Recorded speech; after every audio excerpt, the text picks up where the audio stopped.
Camille Dorival va nous rejoindre. Elle accompagne en tant que consultante des entreprises qui font de la transition écologique le cœur de leurs préoccupations, une activité qu'elle exerce au sein d'une SCOP, c'est ça hein, Camille, SCOP d'entrepreneurs. Elle est également l'auteur d'un livre paru il y a un an, La transition écologique ici et maintenant. Elle revient sur les enjeux de lutter contre le réchauffement climatique, mais surtout elle y montre aussi que sur le terrain, il y a des acteurs de l'économie sociale et solidaire qui agissent au quotidien donc en faveur de la transition écologique. Camille, vous avez donc une vingtaine de minutes pour nous résumer 125 pages. Ça vous va? Merci Stéphane. Donc effectivement, je suis Camille Dorival, je suis consultante et autrice spécialisée notamment sur l'économie sociale et solidaire et sur la transition écologique. Donc j'ai été longtemps journaliste pour un magazine que vous connaissez peut-être qui s'appelle Alternative économique. Et aujourd'hui, mon rôle, c'est de faire de la vulgarisation, de la sensibilisation, de la formation sur les sujets économiques, sociaux, environnementaux, et notamment en organisant, en animant des débats, en réalisant des études, des livres blancs, etc. Donc l'UNAFO m'a demandé d'introduire cette journée pour vous donner quelques grands éléments de contexte sur la crise environnementale que nous traversons, mais aussi sur le rôle du secteur du logement sur cette crise et les enjeux qui se posent à ce secteur. Alors je vais jouer un petit peu l'oiseau de malheur aujourd'hui, mais l'enjeu c'est quand même que chacun d'entre nous prenne conscience de la menace qui est face à nous et de l'urgence qu'il y a à agir malgré les contraintes économiques dont on parle depuis tout à l'heure. Alors, je ne sais pas si... Voilà. Alors, d'abord, vous savez sans doute que nous sommes face à une double crise environnementale. La première, c'est bien évidemment la crise du climat, celle dont on parle le plus et qui devient de plus en plus une évidence avec les canicules, les feux de forêt, les ouragans aussi qu'on a beaucoup connus ces dernières années. Au niveau mondial, on a constaté 1 degré de température moyenne en plus sur Terre par rapport à l'ère pré-industrielle. Vous le voyez sur ce graphique. Donc alors malheureusement, on ne voit pas la partie grisée, mais en fait jusqu'à 1900, c'est ce qu'on considère comme l'ère pré-industrielle. Vous voyez qu'on était donc c'est le degré zéro de la température mondiale. On était à 14 degrés de température moyenne sur Terre, et que cette température, avec le développement de l'industrie et des activités humaines, de production et de consommation, s'est progressivement élevée pour atteindre aujourd'hui plus 1 degré, voire même près de 1,2 degré en plus par rapport à l'ère pré-industrielle. Alors comme ça, on peut avoir l'impression que ce n'est pas énorme, mais si je vous dis qu'entre l'ère glaciaire, qui est une époque où la Terre était quasiment totalement recouverte de glace, et l'ère d'aujourd'hui, il y a seulement 5 degrés de différence. C'est-à-dire qu'à l'ère glaciaire, la température moyenne de la Terre, elle était de 10 degrés. Aujourd'hui, elle est de 15 degrés. Donc vous imaginez, à l'inverse, si on avait 5 degrés en plus sur Terre, à quel point on serait confronté à des canicules, à des sécheresses, à des phénomènes climatiques extrêmes qui mettraient même en cause l'habitabilité de la planète.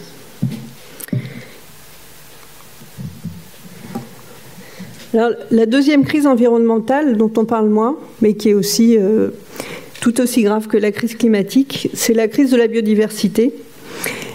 Et la problématique, c'est qu'elle forme un cercle vicieux avec la crise climatique, puisqu'elle alimente la crise climatique et qu'à l'inverse, la crise climatique alimente la crise de la biodiversité. Alors, pour vous donner quelques chiffres, d'après le WWF, donc depuis 1970, la taille moyenne des populations de vertébrés sauvages, donc qui comprend notamment les mammifères, mais beaucoup d'autres animaux, a chuté des 2/3. Et si on prend le rapport de l'IPBES, qui est l'équivalent du GIEC, mais sur les questions de la biodiversité, 1/4 des espèces animales et végétales pourraient disparaître d'ici 2050. Alors, quel impact ça peut avoir sur nous et sur la planète? Eh bien, entre autres, cette crise de la biodiversité, elle met en péril la sécurité alimentaire des humains, aussi bien dans les pays du Sud que dans les pays du Nord. Elle met en question leur capacité à se soigner, puisque vous savez que beaucoup de médicaments sont produits à base d'espèces végétales. Elle risque aussi de favoriser les zoonoses. Les zoonoses, c'est les maladies qui sont transmises aux animaux, aux hommes par les animaux, et ce qui est favorisé en fait par la destruction de leur habitat, de leur habitat naturel, qui fait qu'ils se rapprochent des humains pour arriver à survivre et qu'ils leur transmettent des maladies. On l'a vu assez gravement ces 3 dernières années avec le Covid-19, dont les scientifiques supposent, dans leur grande majorité, qu'il s'agirait d'une zoonose. Et puis cette crise de la biodiversité, je vous le disais tout à l'heure, elle aggrave aussi la crise climatique, puisque les végétaux sont des puits de carbone naturels, donc qui absorbent une partie notamment du CO2 que nous émettons en excès. Et la déforestation, la disparition des espèces végétales fait que ces puits de carbone jouent de moins en moins. Alors, si on revient sur la crise climatique, qui est celle sur laquelle je vais mettre l'accent aujourd'hui, donc elle est liée aux émissions de gaz à effet de serre, c'est-à-dire de gaz qui renforcent l'effet de serre naturel. Alors, vous savez que l'effet de serre, c'est un phénomène naturel dont on ne pourrait pas se passer, puisque c'est une couche de vapeur d'eau et de gaz qui permet de conserver une partie des rayons du soleil sur la Terre. Si on n'avait pas l'effet de serre de manière naturelle, il ferait moins 18 sur la planète, et grâce à l'effet de serre, il fait 15 degrés, et la planète est habitable.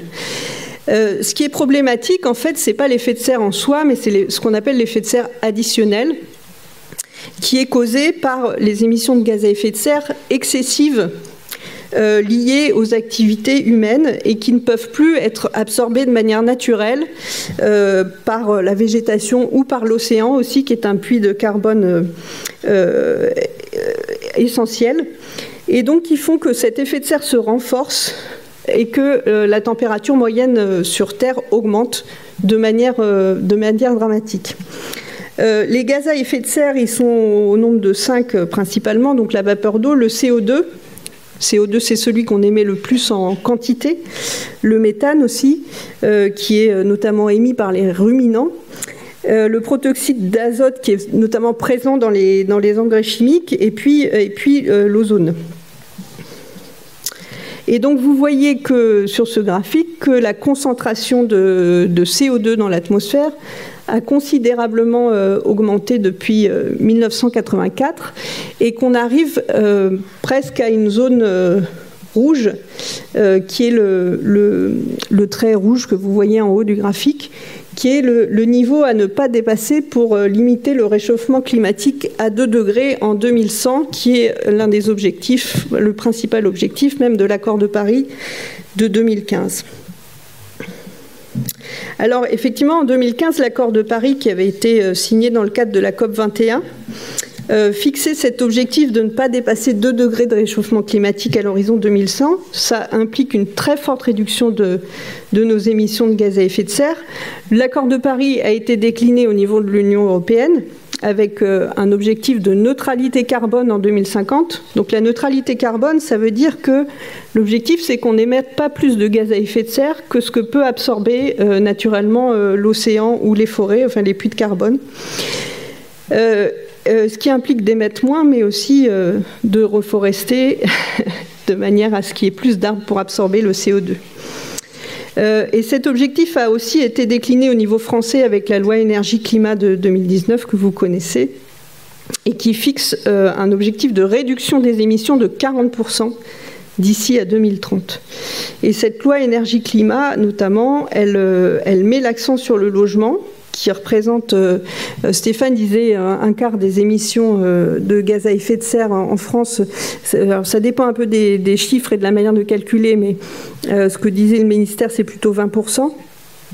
Et donc elle met l'accent sur le logement avec la volonté de lutter contre les passoires thermiques et puis l'obligation d'installer des panneaux photovoltaïques pour tout nouveau bâtiment qui a une emprise de plus de 2000 m². Et donc aujourd'hui, il y a aussi une nouvelle loi énergie-climat avec des objectifs renforcés qui est en cours de préparation.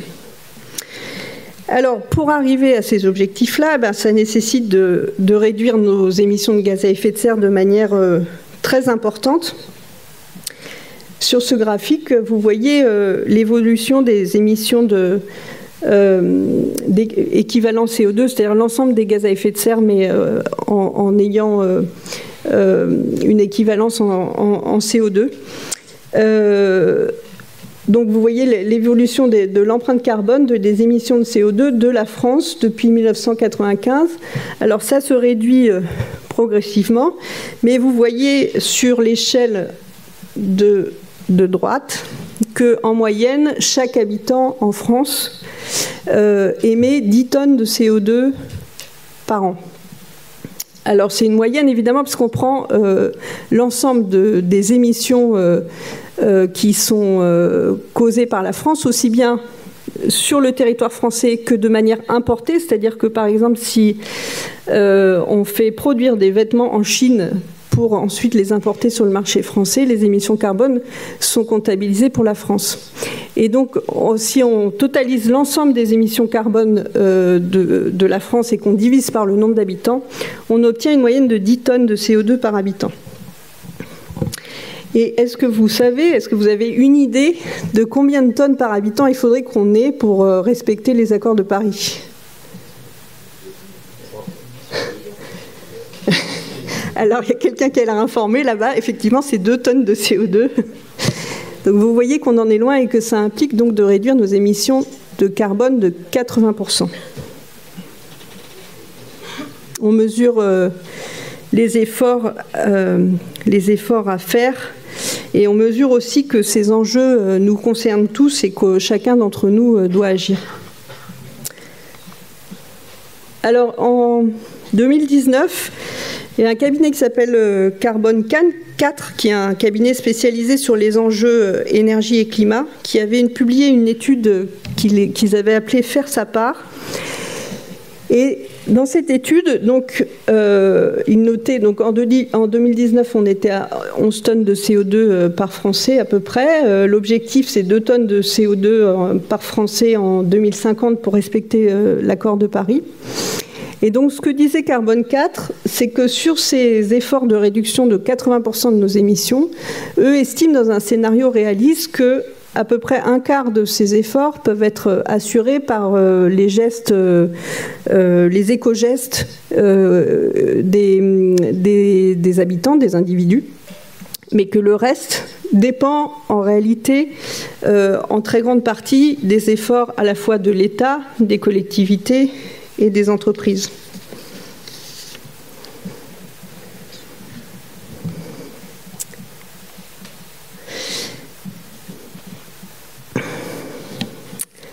Alors, le logement dans tout ça, qu'est-ce que ça donne ?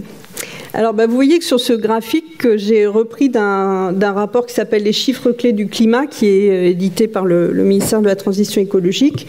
Donc, il y a la répartition des émissions de CO2 par secteur d'activité en tenant compte du logement, donc ce qu'ils appellent le résidentiel qui est en bleu. Qui comprend le logement et l'habitat, mais qui ne comprend pas la construction qui, elle, est incluse dans la partie rouge, industrie et construction. Donc on a à peu près 13% des émissions sur ce graphique qui sont liées au résidentiel, ce à quoi il faut ajouter les émissions de la construction. On est à peu près à 20%.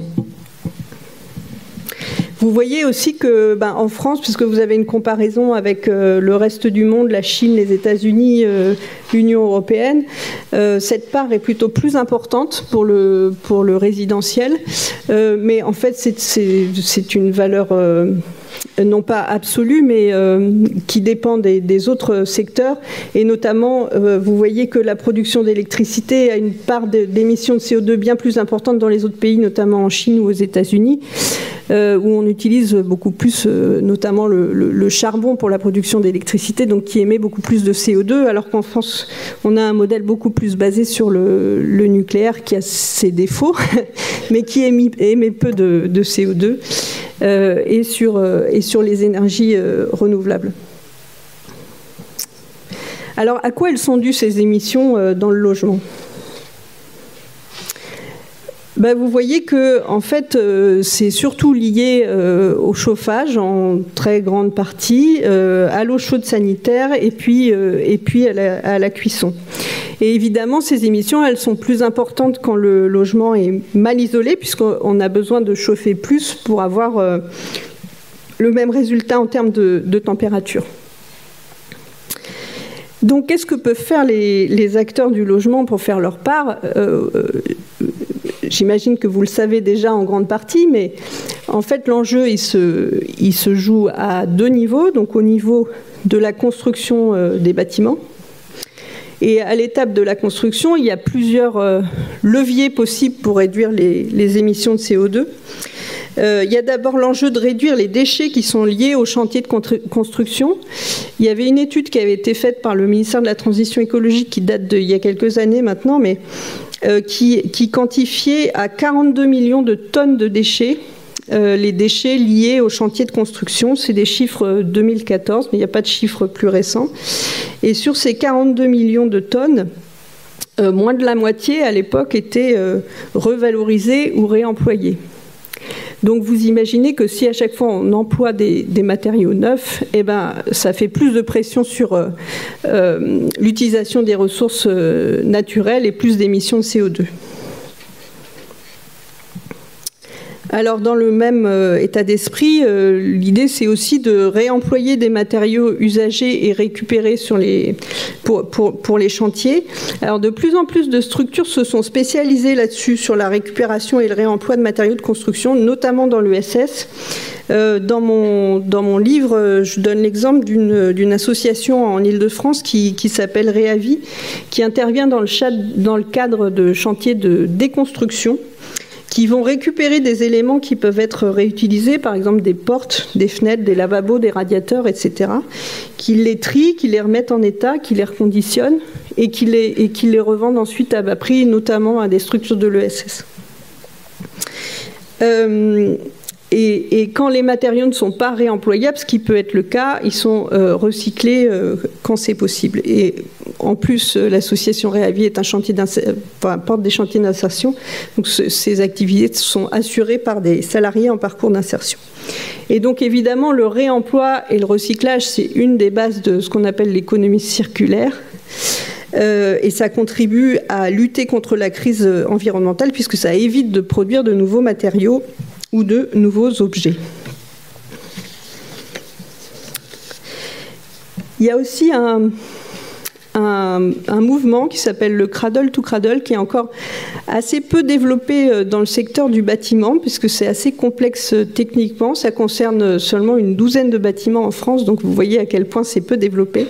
C'est encore assez expérimental, mais c'est une forme d'éco-conception des bâtiments qui consiste en fait à construire des bâtiments uniquement avec des matériaux qui pourront être démontés et réutilisés une fois que le bâtiment ne sera plus utilisable et sera détruit.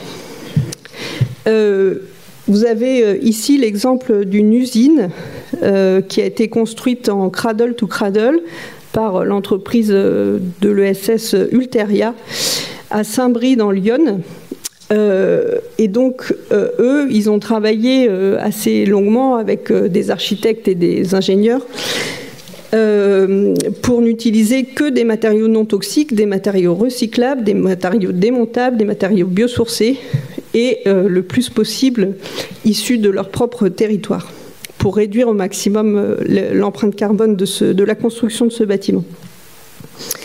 Et puis, vous avez aussi un label qui s'appelle le label bâtiment bas carbone, qui consiste à construire des bâtiments qui consomment peu d'énergie, aussi bien dans l'étape de la construction que dans l'étape de l'utilisation. Dans l'étape de la construction, ça implique notamment de travailler avec des artisans locaux, des matériaux issus du territoire pour éviter trop de transports qui causent une grande partie des gaz à effet de serre. Ça implique aussi de veiller à la réduction des déchets pendant cette phase, ce dont je vous parlais tout à l'heure. D'avoir une isolation thermique très performante pour éviter les déperditions de chaleur. De recourir à des énergies renouvelables ou peu émettrices de gaz à effet de serre pour les systèmes de chauffage, de ventilation, éventuellement de climatisation, même si c'est mieux de s'en passer. Et puis d'utiliser des matériaux recyclés et biosourcés et d'éviter les matériaux issus de la pétrochimie comme le PVC qui ont une forte empreinte carbone. Et puis enfin, un élément important et qui rejoint ce que je vous disais sur la crise de la biodiversité. L'enjeu, c'est aussi de prévoir des espaces verts et vous voyez que justement sur la photo à Ulteria, l'usine est entourée d'espaces verts et ils ont recréé un espace de biodiversité où la nature reprend ses droits. Puisque ces espaces verts participent à l'absorption des émissions de CO2 et ils contribuent aussi à réduire la température ambiante quand il fait très chaud. Donc idéalement, on a un grand terrain autour de son bâtiment, mais il y a aussi de plus en plus de constructeurs qui font, par exemple, des toits végétalisés ou des choses comme ça avec cet objectif-là. Et puis la deuxième étape, évidemment, c'est l'étape de l'utilisation du bâtiment. Et donc là, c'est l'enjeu de la rénovation énergétique des bâtiments, dont on va largement parler au cours de la table ronde. Vous savez qu'en 2018, donc Nicolas Hulot, qui était à l'époque ministre de la Transition écologique et solidaire, avait lancé un plan de rénovation énergétique des bâtiments qui visait à rénover 500 000 logements par an, dont la moitié occupée par des ménages modestes, et qui cible en particulier les 7 millions de passoires thermiques en France et les 12 millions de Français qui sont considérés comme en situation de précarité énergétique, notamment grâce à des aides destinées aux ménages modestes, mais moins aux logements accompagnés, si j'ai bien compris. Le double objectif, c'était de réduire la facture des ménages, mais aussi de réduire la consommation finale des bâtiments, évidemment. Et l'objectif, c'est bien la neutralité carbone en 2050. Ça s'inscrit dans la loi, le plan énergie-climat, qui a été ensuite traduit par une loi en 2019. Je voulais évoquer aussi la norme ISO 50001 avec vous. C'est une norme AFNOR de management de l'énergie qui consiste en fait à poser un diagnostic de manière accompagnée avec l'AFNOR sur ses émissions de gaz à effet de serre et à établir un plan de réduction de la consommation d'énergie avec des engagements sur les objectifs. Les acteurs du logement peuvent s'en saisir. C'est le cas de quelques bailleurs sociaux, encore assez peu nombreux, il n'y en a que 2 à ma connaissance, mais en tout cas, RATP Habitat, qui est le bailleur social de la RATP, est en train de mettre en place cette norme. Il gère 9000 logements pour les agents de la RATP, mais aussi pour un public plus large. Alors évidemment, ça passe aussi par la sensibilisation aux éco-gestes dans les logements. Je sais qu'on va aussi en parler dans la table ronde. L'enjeu, c'est de modifier les habitudes de consommation des occupants, de leur faire prendre conscience de l'impact environnemental de leurs habitudes. Et évidemment, j'entends bien que c'est plus compliqué quand il n'y a pas quand les occupants ne payent pas l'énergie, comme c'est le cas dans le logement accompagné. Il y a aussi l'enjeu de former les gardiens d'immeubles ou les salariés des structures sur les dimensions environnementales. Là, je vais reprendre des éléments qui ont été donnés par Uniformation. Vous savez que depuis la loi énergie-climat, donc les OPCO ont l'obligation d'accompagner leurs adhérents sur les questions de transition écologique. Donc ils ont intégré la dimension de la transition écologique dans leur baromètre. annuel. Et ce qui ressort là du dernier baromètre, c'est qu'il y a un très grand nombre de métiers, d'après les gens qui sont interrogés et qui sont en fait des directeurs de structures, des structures adhérentes d'Uniformation. Un très grand nombre de métiers sont impactés par la question de la transition écologique. Et donc vous voyez que 91% des répondants à Uniformation estiment que les gardiens d'immeubles, par exemple, sont impactés par les enjeux de transition écologique. Et donc, il y a un enjeu à les former sur ces sujets-là.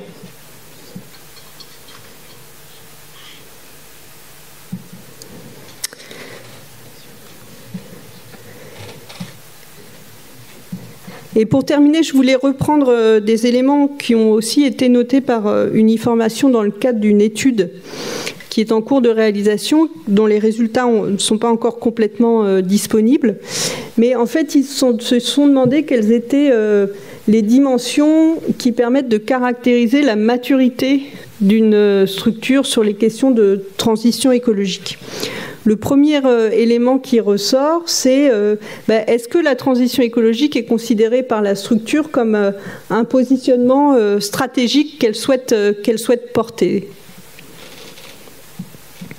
Le deuxième élément de maturité sur les questions de transition écologique, c'est est-ce que la structure a développé des activités en lien avec la transition écologique ? Ça peut être des activités de sensibilisation des publics, par exemple. Troisième élément, est-ce que la structure a fait évoluer les modes de réalisation des activités et de gestion de la structure pour tenir compte des dimensions de transition écologique ?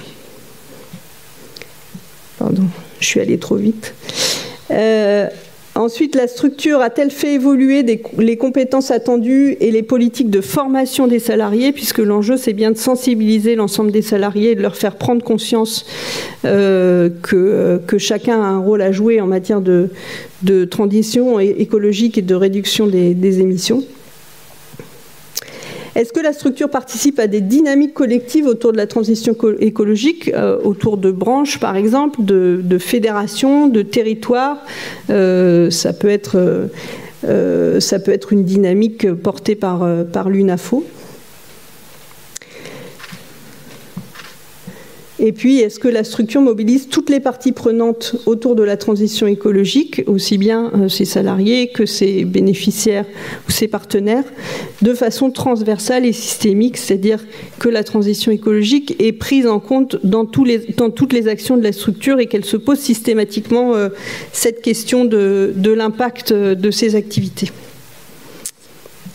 Voilà, je vous remercie de votre attention et pour en savoir plus sur la transition écologique en ce qui concerne le logement, mais aussi les autres champs que sont l'agriculture, la mobilité, la préservation de la biodiversité, etc., vous pouvez vous rapporter à mon livre dans lequel j'analyse les grands enjeux de la transition écologique et les actions des structures de l'ESS dans ces domaines-là sur le terrain. Merci beaucoup. Merci beaucoup Camille pour ces éclairages. Vous restez avec nous. Et on va maintenant échanger, et vous pourrez bien sûr poser vos questions à Camille tout à l'heure, ainsi qu'aux intervenants. Je vais appeler Manuel Balu, directeur général d'Adoma, Anne Gobin, directrice générale d'Arpège, et Didier Jeannot, directeur général de 3F Résidence. Installez-vous, bonjour.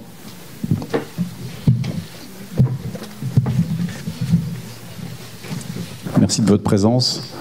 Juste pour la technique, ce serait intéressant que la dernière slide de Camille avec les 6 questions, on puisse la revoir parce qu'elle est quand même assez intéressante. J'aimerais savoir à combien de questions on peut répondre oui, les uns les autres. Qui veut commencer ? Didier Jeannot, allez-y. Oui, bonjour. D'abord, merci de votre invitation. Oui à tout. Merci de nous donner la possibilité d'échanger avec nos partenaires, puisque beaucoup des adhérents de l'UNAFO sont des partenaires de 3F. Pardon, j'aurais dû commencer par ça, mais on peut peut-être faire une carte d'identité rapide de vos structures les uns les autres. Didier d'abord. Eh bien, écoutez-vous bien volontiers. Donc, 3F Résidence, un acteur du logement social, filiale de 3F Groupe Action Logement, et donc spécialisé dans le logement pour les publics spécifiques.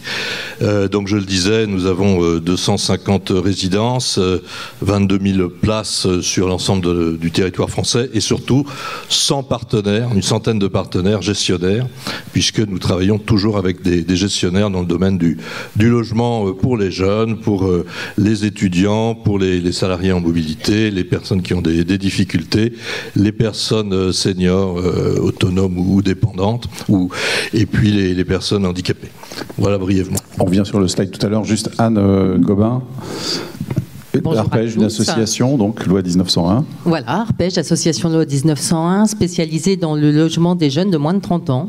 Nous gérons beaucoup de publics étudiants, mais aussi des résidences sociales pour jeunes actifs. À l'inverse de Didier, nous ne sommes jamais propriétaires des murs et toujours gestionnaires. Nous gérons 83 résidences, dont 70 en Île-de-France. Et par ailleurs, je suis secrétaire de l'UNAFO. 3/4 d'étudiants. Un quart, c'est ça, de jeunes actifs. Emmanuel. Une problématique un peu commune néanmoins. Oui.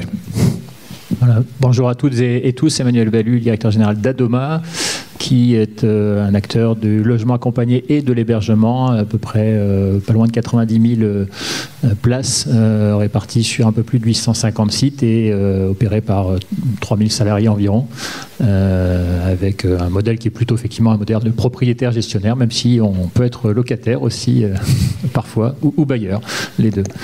Alors, on reviendra sur le slide tout à l'heure, ce sera peut-être en conclusion, peut-être plutôt de la table ronde. Anne, d'abord, et puis je voudrais que vous nous partagiez aussi tous les trois ce que vivent tous ceux qui sont dans la salle aussi en ce moment, cette crise énergétique qui vous frappe tous. Est-ce que c'est un peu l'année de tous les dangers maintenant, mais peut-être plus encore l'année prochaine, Anne? Voilà, c'est effectivement un peu l'année de tous les dangers. Concernant Arpège, encore plus l'année prochaine, puisqu'en matière d'énergie, nous bénéficions jusqu'à premier trimestre, disons, 2023, de contrats cadres qui effectivement limitent les coûts. En revanche, ça ne sera plus le cas, même si on essaie de re-signer, ça ne sera pas du tout dans les mêmes conditions. Et pour illustrer mon propos, on estime en année pleine les évolutions des coûts de l'énergie à 2,8 millions d'euros. Or, quand on est associatif, c'est souvent plus que les résultats que nous dégageons annuellement.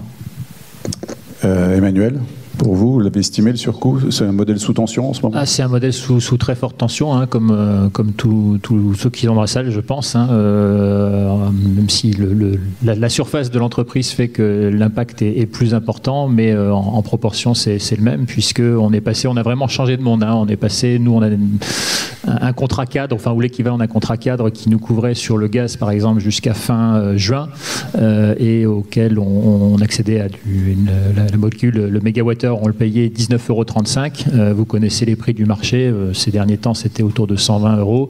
Et l'impact sur notre résultat, on l'évalue à 40 à 60 millions. J'ai une fourchette assez large encore, compte tenu des incertitudes qui pèsent sur 2023 et des conditions d'application du bouclier tarifaire, dont on a encore reparlé tout à l'heure. Mais c'est un impact évidemment très très fort. 40 millions, vous avez dit? Oui, 50 millions. Enfin, c'est de cet ordre-là. Ça va, j'entends dans la salle. Alors, je le précise, pardon, pour être tout à fait clair, sur les deux exercices, c'est 22 plus 23. Oui, ouais. Voilà, seulement. Voilà. Didier? Chez 3F Résidence, en tant que propriétaire et surtout partenaire des gestionnaires. Vous sentez moins concerné, a priori? Nous sommes très concernés, mais pas directement. Oui. Sur les coûts de l'énergie, vous le savez, nous n'achetons pas l'énergie, puisque ce sont les gestionnaires qui achètent directement leur énergie. Alors, bien évidemment, on est concerné parce que c'est tout le modèle économique de notre activité commune qui est impacté. Et puis, rassurez-vous, nous, on a une autre préoccupation que pour le coup, nous supportons et que les gestionnaires ne supportent pas directement, c'est la hausse du taux du livret A, les taux d'intérêt, et c'est évidemment le taux du livret A qui est la première source de nos financements pour nous. Donc je rappelle 0,5% jusqu'en juillet, 2% à ce jour, et des évolutions prévues 3,3, 3,6% sur l'année 2023. Donc on a aussi notre part de l'enjeu et du défi à relever en 2023. Emmanuel, on passe donc dans une autre équation, j'allais dire. On a dit un autre mode, c'est moi, il y a un modèle sous tension et une autre équation. Par quel bout faut-il prendre ce défi qui se présente à vous? Ça commence par quoi? Il n'y a pas de début, si on peut dire, mais effectivement, le modèle, l'équation, elle est totalement remise à plat. On a, ce que je disais et ce que je partage avec mes équipes au quotidien, on a changé vraiment de monde et on essaie de s'appuyer alors sur un levier, évidemment, qui est le levier institutionnel et de l'UNAFO pour que le contexte et les normes qui s'appliquent évoluent. Donc, on porte aussi à côté, conjointement avec l'UNAFO, un certain nombre de propositions qui ont été rappelées par Bertrand tout à l'heure. Après, de façon plus interne, on s'appuie sur 4 leviers. Le premier, c'est d'essayer d'acheter au meilleur prix. C'est possible, ça? Ce qui est possible, je pense que tout le monde maintenant a découvert la complexité de l'algorithme du bouclier tarifaire, qui n'est pas complètement intuitif. Donc on essaye de l'appliquer le mieux possible, mais clairement, pas plus que tout le monde, on bénéficie d'une couverture complète à 100% qui nous aligne sur les 64,90 € pour 2023. On verra combien... Pardon, c'est-à-dire vous achetez par morceau? On achète par morceau, effectivement. En 2023, on n'a pas encore tout acheté. Donc on a acheté entre 60, 90, 130 € le mégawattheure selon les portions, les périodes où on essaye d'acheter, mais en essayant de coller au prix de marché puisque c'est la référence effectivement du. Ça reste des paris de toute façon puisqu'on ne sait pas. Ça reste effectivement des paris, on ne sait pas du tout, si ce n'est qu'on a la conviction que les prix ne reviendront jamais au niveau que j'ai exposé tout à l'heure d'une vingtaine d'euros le mégawattheure. Enfin, ça, on pense qu'on peut faire une croix dessus de façon très durable. C'est pour ça qu'on s'est aussi déjà projeté sur l'acquisition de gaz, par exemple, sur les exercices 2024 et 2025. On essaie d'aller chercher le plus loin possible parce qu'on sait qu'on a des prix qui sont aujourd'hui un peu plus accessibles. Mais ça reste, comme vous le disiez, un pari. Vous réfléchissez à d'autres sources d'approvisionnement? C'est peut-être un autre levier? C'est le deuxième levier, effectivement. Le premier, acheter au meilleur prix. Le deuxième, c'est diversifier les sources d'approvisionnement. Et là, on raisonne à plusieurs niveaux. On a, par exemple, il y a quelques mois, entrepris de cartographier l'ensemble de nos sites pour voir ceux qui n'étaient pas encore raccordés à des réseaux de chaleur urbains. Évidemment, je parle plutôt des 60%, je crois, sous le contrôle de Madame Dorval, de réseaux qui sont appuyés sur des productions d'énergie renouvelable, pas sur du gaz, sinon ça sert à rien. Mais on se rend compte qu'on a parfois quelques centaines de mètres, un réseau de chaleur auquel nos sites ne sont pas encore accordés. Donc là, bien sûr, on va se dépêcher de le faire si on ne l'a pas déjà fait. On le fait aussi, bien sûr, à l'occasion de chaque opération qu'on conduit, et on a un volume d'opérations très important encore, et y compris quand les opérations sont déjà lancées. J'étais il n'y a pas longtemps ici même à Marseille pour la pose de première pierre d'une très belle rénovation de foyers de travailleurs migrants qui va être donc une nouvelle résidence sociale l'année prochaine. Et où en cours de route, on a intégré, ou on est en train d'intégrer, je ne veux pas complètement préempter la décision qui sera forcément collective avec nos parties prenantes, mais des panneaux solaires qui, ne serait-ce qu'à travers l'eau chaude sanitaire, nous permettront une économie pouvant aller, qu'on évalue à 60% des charges d'énergie. Et vous imaginez investir plus encore sur le solaire? Et on va sans doute aller plus loin, puisqu'on approfondit aussi un projet d'investissement ou de co-investissement dans une ferme solaire qui pourrait nous permettre de sécuriser un certain volume de l'énergie dont nous avons besoin, et là c'est un projet de plus moyen terme, je dirais, à un prix là aussi qu'on estime mieux maîtrisé que celui, encore une fois, des énergies fossiles. Vous y auriez pensé s'il n'y avait pas eu ce qui se passe en ce moment finalement ou pas? Pour être honnête, c'est un projet auquel on a pensé déjà depuis un an et demi, mais que forcément on a accéléré ces derniers temps. Ouais. Anne, vous êtes un peu sur les mêmes réflexes en ce moment que Emmanuel? Le réflexe achat, oui, évidemment, où on essaie de faire au mieux avec les sorties de contrat. Pour ce qui est du bâti, c'est un peu différent pour nous, puisque nous sommes gestionnaires, donc on part en équipe toujours avec un bailleur social, et c'est plutôt dans le cahier des charges, puisqu'on part en équipe tôt dans le début de l'opération, que l'on essaie d'être le plus performant et de partager ses contraintes, ou plutôt de voir comment on optimise le tout collectivement. Le versant chez nous qui est essentiel, c'est comment est-ce qu'on arrive à mobiliser nos résidents sur cette consommation d'énergie, ou sur les réductions, ou sur les bons éco-gestes, etc. Ça, c'est le quatrième sujet d'Emmanuel, sans doute. Et là, honnêtement, c'est toute une histoire pour des personnes, alors chez moi c'est des jeunes, mais ça ne change rien l'âge, pour des personnes qui, en tout état de cause, ne voient pas de différence dans ce qu'ils vont nous régler. Donc il faut réussir à convaincre, sans que ça soit un repoussoir, parce que de toute façon, c'est pas ce qui fonctionne. Donc c'est un vaste chantier au sens positif du terme. Et puis juste une petite précision, on a parlé tout à l'heure du taux du livret A. Pour l'essentiel des gestionnaires, on paye ce qu'on en appelle de la transparence financière, c'est-à-dire qu'on se prend en ricochet la hausse des taux en plein. Jouer sur les usages, c'est la solution, Didier Janot, finalement? C'est une des solutions, bien évidemment. En fait, c'est la plus immédiate, en tout cas. Oui, enfin immédiate, je pense que je parle sous le contrôle d'Anne, c'est pas si évident que ça. Bon, nous, chez 3F Résidence, on a essayé d'abord de mesurer, si vous voulez. On a essayé d'avoir une démarche qui commence par la mesure. Donc la mesure, c'est le bilan carbone. Ensuite, on a évidemment essayé de faire des modélisations de trajectoire jusqu'en 2035, jusqu'en 2050, pour voir quels étaient nos leviers, sur lesquels on pouvait jouer pour tendre vers ce qui nous est demandé, à savoir les... Pardon, Didier, vous nous dites que vous avez fait un bilan carbone de chacune des résidences ? On a fait un bilan carbone global. Alors, il faut être modeste. C'est un bilan, on va dire, un peu standard. On fait un bilan de ce que représente notre activité sur l'émission de carbone. Alors, notre activité, c'est l'activité de maîtrise d'ouvrage, évidemment. Production, on a énormément de production de logements neufs tous les ans, puisqu'on est à peu près à 1300 logements neufs par an. Donc ça produit du carbone, évidemment. Réhabilitation, avant de générer des économies, ça produit aussi de la construction, des matériaux.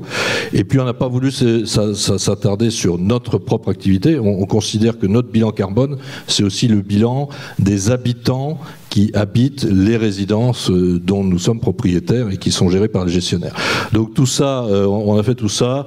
Alors c'est un chiffre faramineux, ça doit être 26 000 tonnes d'équivalent CO2 pour l'ensemble de 3F Résidences.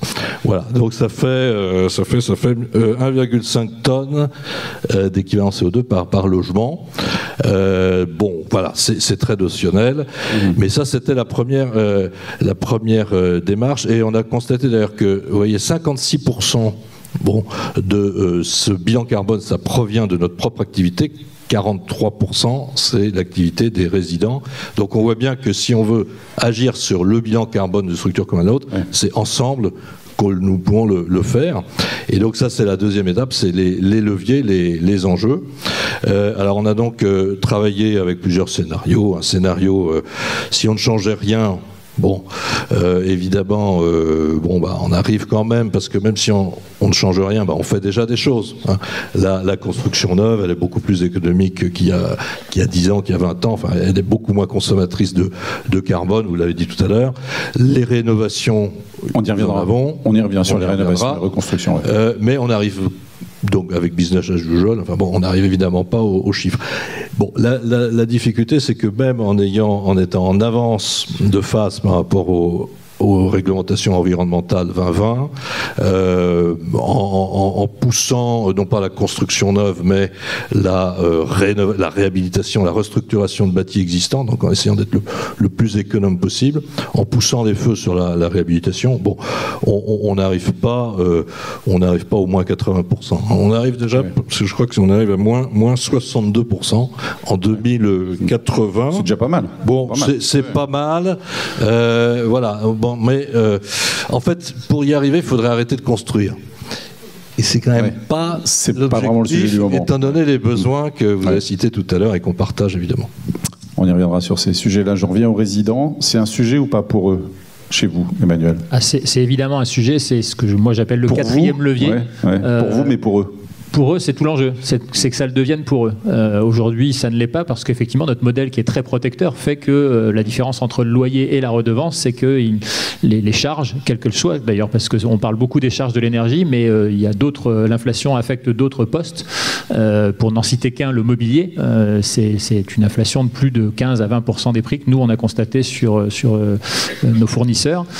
Et tout ça est neutralisé effectivement par la redevance. Donc c'est très bien parce que c'est très protecteur, mais en même temps, ça du coup ne les sensibilise pas sur effectivement ce que représente l'augmentation des charges à l'énergie.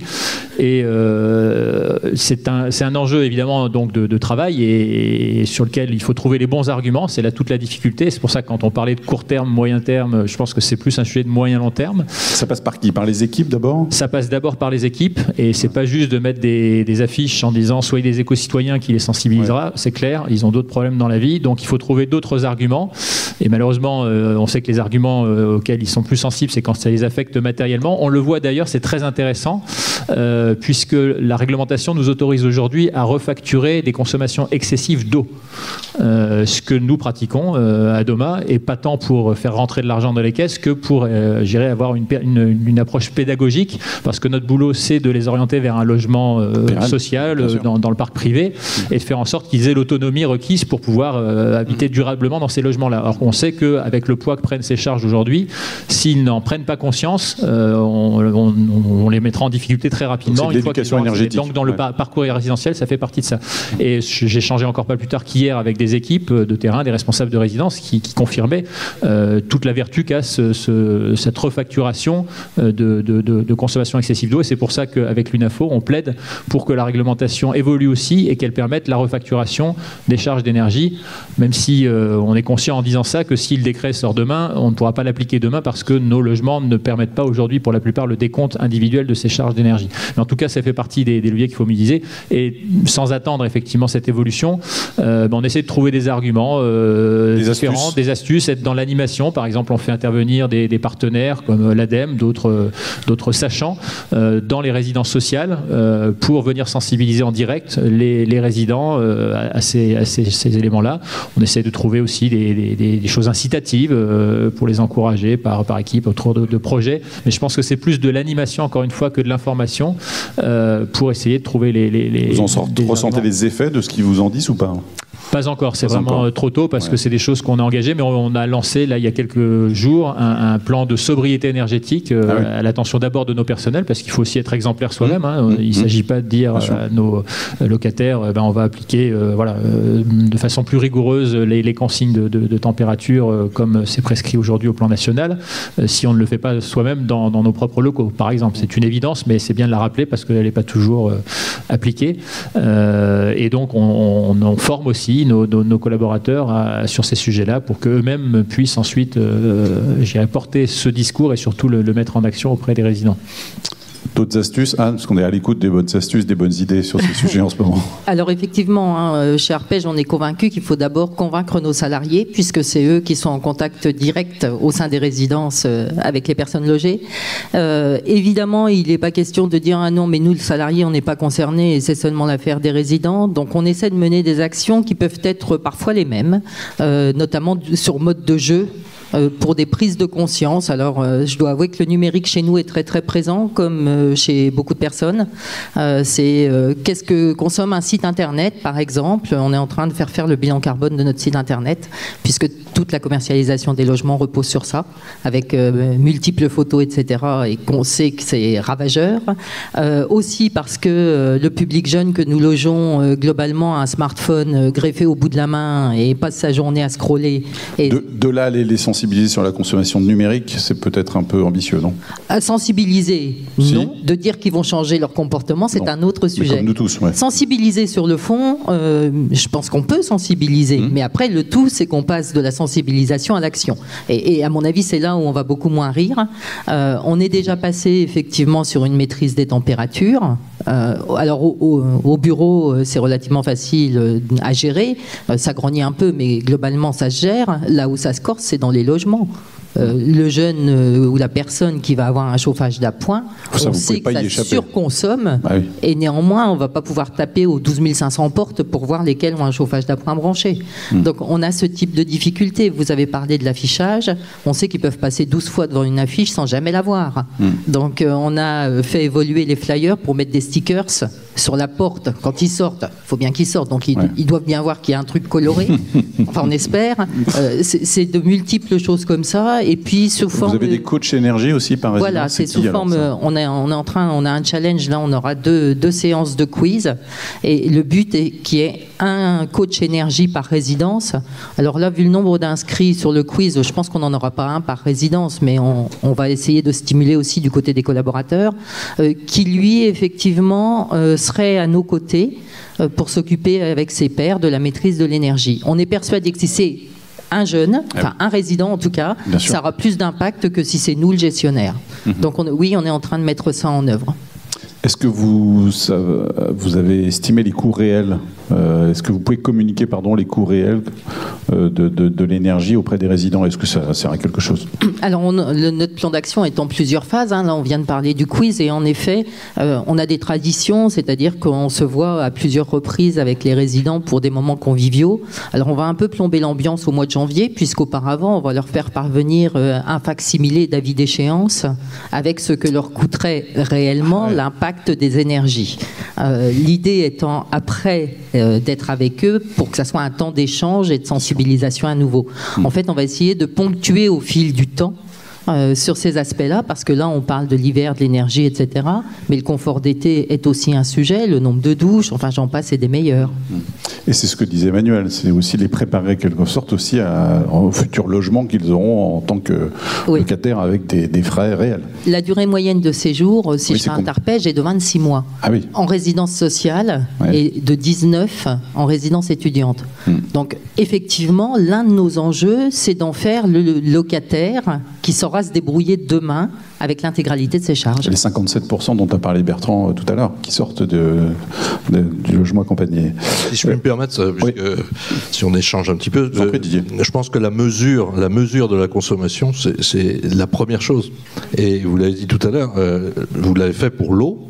Mais je crois qu'il n'y a pas beaucoup, en tout cas de nos clients, qui aujourd'hui ont installé des compteurs d'eau individuels. Des capteurs, on peut imaginer des capteurs, des compteurs individuels, électriques et gaz dans les logements. Alors oui, ça existe aussi, mais déjà si la profession commençait par l'eau, qui est une façon de sensibiliser et d'avoir surtout un résultat et une vision immédiate, parce que maintenant les télérelèves des compteurs d'eau, c'est ce qui se passe toujours. Je veux dire, l'ancienne formule où il fallait prendre rendez-vous pour relever son compteur d'eau, c'est fini depuis très longtemps. Donc ça, c'est vraiment une action immédiate, mais en tant que bailleur, on le voit aussi, parce que quand on installe des panneaux solaires, ou des panneaux photovoltaïques. Il y a une dizaine d'années, on en installait, et puis j'ai fait faire un audit, moi, sur tout ce qu'on avait installé.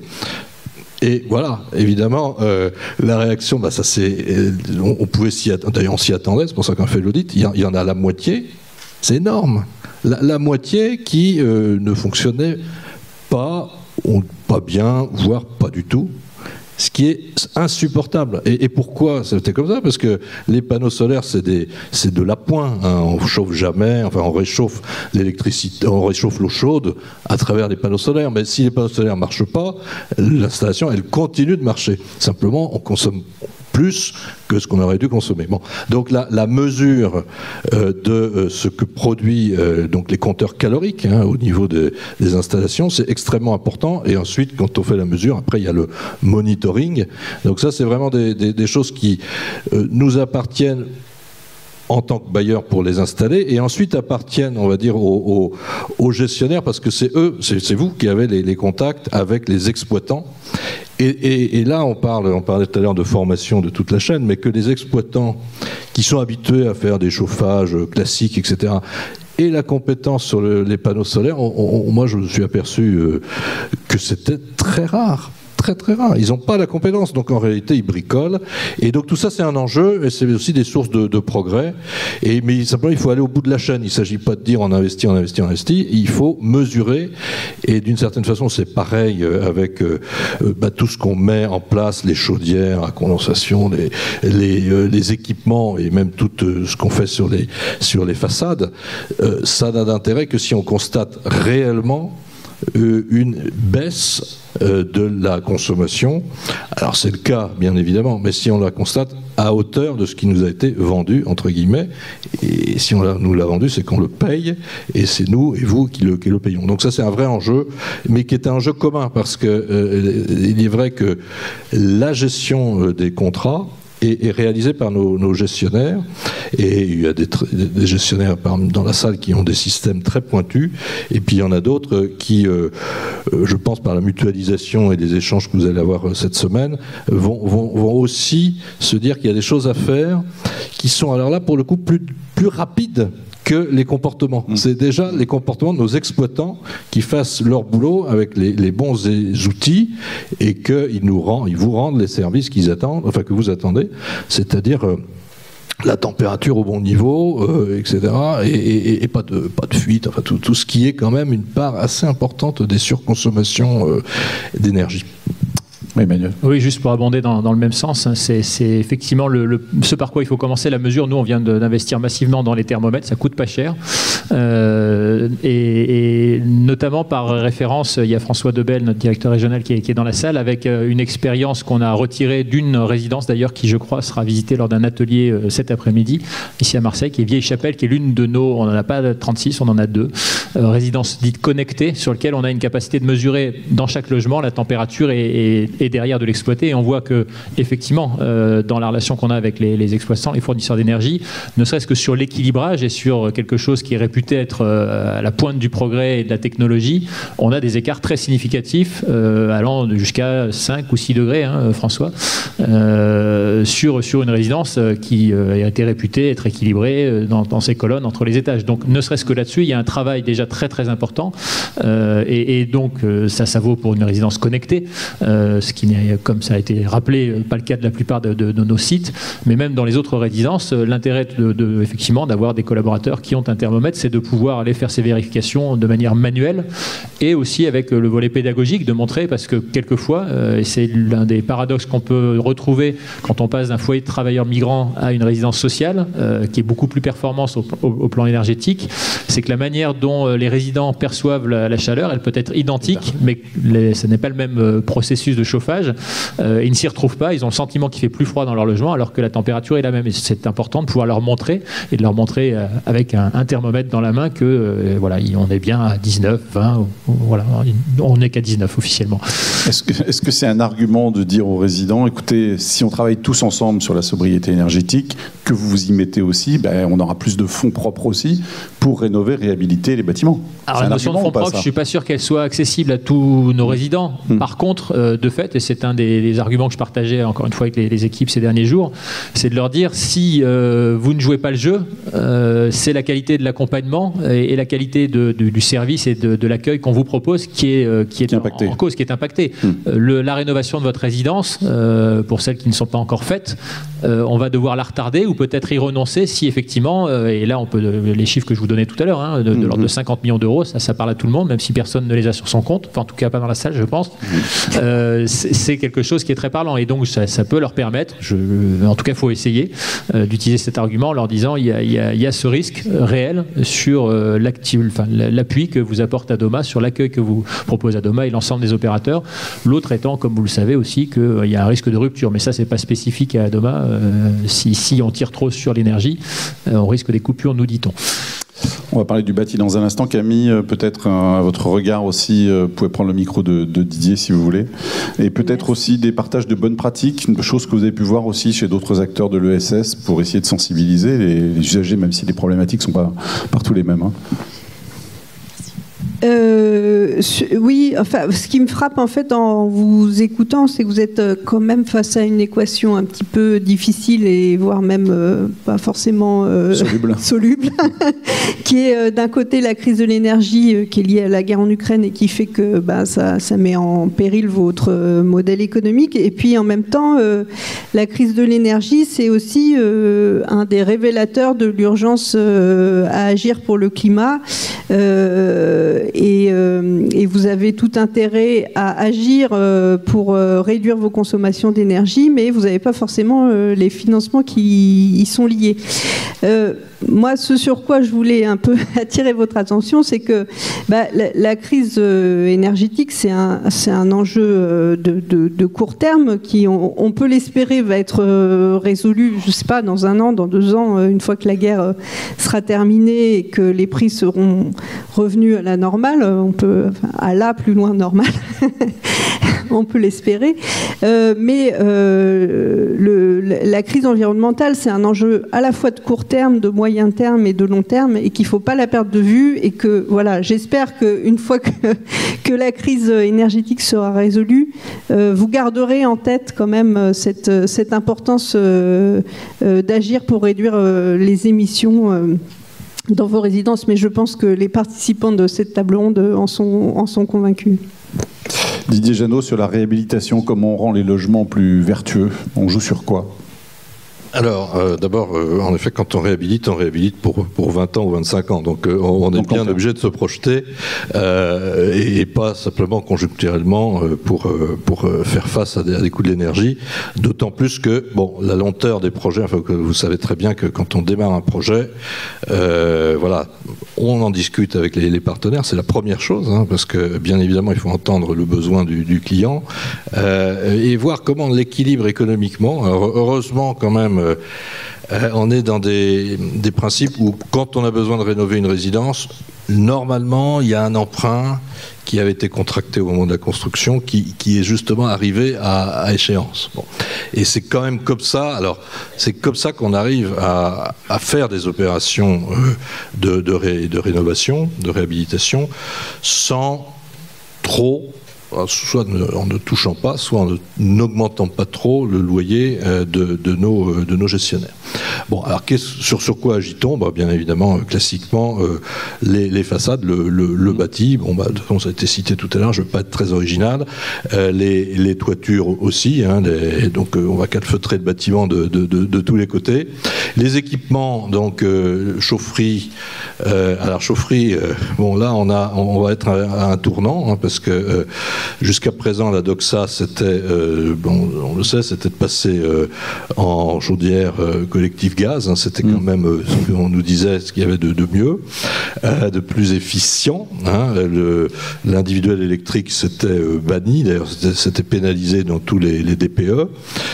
Donc maintenant, quand on change de chaufferie, on se gratte la tête. Alors la pompe à chaleur, c'est ce qu'il y a forcément de mieux, mais enfin tous les résidences ne peuvent pas, notamment celles qui sont déjà construites, hein, on a des résidences en plein cœur de Paris, pour mettre une pompe à chaleur sur le toit. Et le solaire alors panneaux solaires, oui, ça marche, mais enfin c'est marginal, c'est une partie de l'énergie qui va pouvoir être réalisée grâce aux énergies renouvelables. Bon. Donc c'est un panel, hein, c'est un panel d'éléments. Et puis il ne faut pas oublier le confort d'été dont Anne a parlé tout à l'heure, parce qu'on est focalisé quand même sur les 19 degrés, l'hiver, etc. Bon, très bien. Mais les 29 l'été. Voilà, mais je crois qu'il faut un petit peu se projeter. D'abord, il faut faire extrêmement attention quand on calfeutre tout ça, d'avoir bien la ventilation qui va avec, parce que sinon on fait une sorte de cocotte minute et c'est ce qu'il y a de pire. Bon, donc ça c'est évidemment à bannir, mais on a l'expérience qu'il faut pour anticiper ce genre de difficultés, mais enfin elle est réelle. Hein. Et donc l'été, comment est-ce qu'on anticipe déjà ce fameux réchauffement, sachant que la climatisation dans les logements, elle est bannie. Elle est bannie dans la construction, mais elle doit être aussi bannie dans nos têtes et dans les rénovations. Et c'est ce qu'on parce qu'elle-même, voilà, elle consomme de l'énergie, donc elle est mauvaise pour le climat. Donc voilà, on a cette réflexion, ces actions aussi. On met en ce moment des brasseurs d'air. Hein, voilà, c'est ce qui. Mais ça se complexifie aussi le confort d'été, Anne, peut-être sur des logements qui ne sont pas traversants, d'autant plus, non ? Alors traversants ou pas traversants, on a une vraie problématique néanmoins. Donc on réfléchit systématiquement et pour le coup avec les bailleurs pour les résidences neuves sur les systèmes d'occultation, sur la qualité du verre, sur tout enfin on fait feu de tout bois pour éviter que la chaleur rentre. Et vous avez parlé, Didier, des aérations. Donc sur des bâtiments très performants, le jeune qui l'hiver trouve que l'aération ça met du froid dans son logement et qui la bouche, c'est un classique, malheureusement un grand classique, et pas que chez les jeunes d'ailleurs. Donc là aussi on voit bien que quelles que soient les actions et aussi performantes soient-elles, on ne pourra pas faire sans les personnes logées. Donc, et pour le coup, c'est normal, c'est leur logement. Mais c'est un vrai sujet néanmoins. Votre plan de transformation de foyer de travailleurs migrants, vous l'avez démarré en 2012, Emmanuel, ça va jusqu'en 2028. Vous avez parlé des 50 millions tout à l'heure. À quel point ça obère ce plan de transformation ? C'est tout le paradoxe, effectivement, c'est un peu le quatrième levier, puisqu'on a parlé d'acheter au meilleur prix, de diversifier les sources d'approvisionnement, d'agir sur les comportements, sur les usages. Et effectivement, celui auquel on pense en général en premier, c'est la performance énergétique du patrimoine et comment isoler mieux, pour faire simple, les bâtiments existants. investissement. De fait, ça se raccroche à ce plan stratégique de patrimoine qu'on a démarré effectivement il y a 10 ans, qui représente un investissement global de 4,5 milliards pratiquement. On les a pas non plus. On est vraiment là dans les années de pic de transformation. On a fait un peu plus de la moitié du chemin. Et à la base, ce plan stratégique de patrimoine, l'entrée n'était pas tant la performance énergétique, c'était évidemment un élément présent, mais c'était surtout d'améliorer les conditions d'accueil et de transformer ces foyers de travailleurs migrants, ces chambres en unités de vie, en résidence avec des logements autonomes, de surface évidemment, sans commune mesure et avec une qualité, encore une fois, d'accueil et d'accompagnement de fait très différente. Donc une optimisation énergétique. L'optimisation énergétique, c'est un objectif qui est maintenant à rattraper celui des conditions d'accueil, qui devient au moins aussi prioritaire dans ce plan de transformation. Et le paradoxe, il vient du fait que c'est au moment où il faudrait accélérer ce plan de transformation, qui s'appuie pour partie quand même sur des fonds propres, pour partie sur le livret A bien sûr, que finalement on est freiné dans les moyens qu'on a pour le mettre à bien. Alors là, on a fait le choix ambitieux et qu'on espère pouvoir tenir, d'essayer de maintenir ce rythme en adaptant notre dose de fonds propres par rapport à la dose d'emprunt qu'on consacre en particulier et même en fait surtout aux opérations de gros entretien. Le ratio fonds propres dette des opérations de transformation restant lui le même. Et on espère que ça passera quand même au plan de la trésorerie, mais c'est clair que c'est finalement le plus mauvais moment paradoxalement. Allez-y. Oui, parce que finalement chacune de ces opérations on a un petit peu modélisé. On sait que quand on fait une démolition-reconstruction, on arrive à accroître la performance énergétique, à faire des économies de l'ordre de 70% par rapport au bâti précédent. Quand on est sur une opération de réhabilitation lourde, on tourne autour de 50% en moyenne. Il peut y avoir des écarts plus ou moins importants. Et quand on fait une opération simplement d'isolation par l'extérieur, d'ITE, on arrive quand même à 30% de gains sur l'énergie. Donc c'est tout à fait significatif. Et vous challengez aussi toutes les énergies, comme disait Didier ? C'est-à-dire le gaz aujourd'hui, vous le mettez oui, bien sûr. Oui, tout à fait. Chaque projet qui passe en comité d'engagement, maintenant, il y a une attention toute particulière qui est mise sur le volant énergie, que ce soit sur la performance du bâti et bien sûr sur les sources d'approvisionnement. Et ce qui était la solution par défaut jusqu'à récemment encore, de la chaudière gaz, devient maintenant, parce que l'équation a complètement changé. Ce qui était plus rentable en gaz il y a encore quelques mois ne se regarde plus de la même façon du tout par rapport à des énergies alternatives. Vous avez des logements en location en G ou en F, Anne, chez vous ou pas ? On avait une seule résidence. Alors, ma réponse va être ni oui ni non, bien que je ne sois pas normande, puisque le changement de DPE fait que la classification que nous avions jusque-là n'est pas la classification, celle des bâtiments que nous aurons demain. Pour autant, sur l'ensemble des résidences, il y en a une où effectivement on sait que c'est du G. Et là, je parlais en tout début de mes propos de partenariat avec le bailleur. Donc ça veut dire qu'on regarde la situation ensemble et on voit comment on va la faire évoluer. Là, probablement avec une intervention sur le bâti. De toute façon, il n'y a pas d'autre alternative. Donc voilà. Il y a un autre sujet que l'on n'a pas évoqué du tout dans cette table ronde, qui est le chauffage urbain gaz. Bien sûr. Qui pour nous est un réel sujet et un réel problème, parce qu'on a parlé des achats quand on peut acheter, mais quand on est en chauffage urbain gaz, on n'achète rien du tout. On se contente d'avoir des factures qui nous tombent dessus et avec des coûts qui sont effrayants. Vous en discutez avec les collectivités ? Alors oui, on en discute, pour autant on ne peut pas dire que... C'est ça. Et la deuxième chose sur laquelle je rejoins Didier, c'est les retours d'expérience sur les résidences neuves qui nous sont vendues, entre guillemets, comme étant très performantes. À voir dans les années à venir si elles sont réellement aussi performantes qu'on l'espère. Vous avez des doutes ? Non, je n'ai pas de doute, mais je suis pragmatique, tout simplement. Mais parlez-nous d'Éole, justement, à Paris. C'est quand même une résidence Éole est donc sur exemplaire. Le quartier d'Éole Évangile, c'est une résidence exemplaire.